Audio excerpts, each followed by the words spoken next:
reasons that I'm here is that about 3 years ago, when I first became governor, I had a wonderful opportunity to tour the Arts and Technology Magnet at Jefferson Middle School. And I had an opportunity to view what was happening in the classrooms there. And I understand that a number of you were in that program when I visited. Can I see your hands? I see Shanti, good. Well, it's great to see you, and I'm delighted to be here with you this afternoon. I thought what I should do is share with you a story this morning, and it's about a family, an American family, and it's about my family.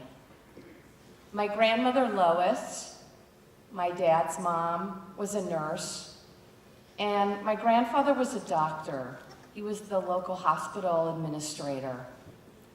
He was brilliant, but he struggled with drug addiction most of his life. So that left my grandmother to raise her 4 young sons, all on her own.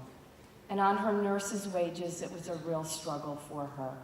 But she worked really hard to make sure those little boys had everything she needed. And the boys learned from her self-reliance and hard work. She taught them that a key to a better life was education, education, education.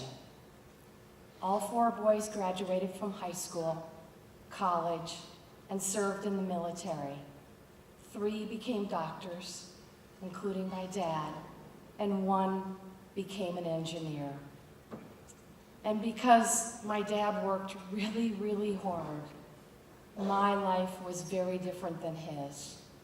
I grew up in a safe, stable, middle-class neighborhood. I never worried about whether I would have enough to eat or whether we would lose the heat during a sub-zero Minnesota winter. I knew from an early age that I was going to go to college, and my parents would support me through it. My parents taught me that I could do anything I set my mind to. All because over 85 years ago, my Grams put her family on a path out of poverty.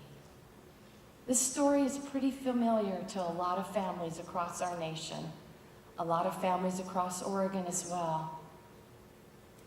The problem is, right now in Oregon, there are a lot of families that are struggling and having to work more than 1 job just to make ends meet.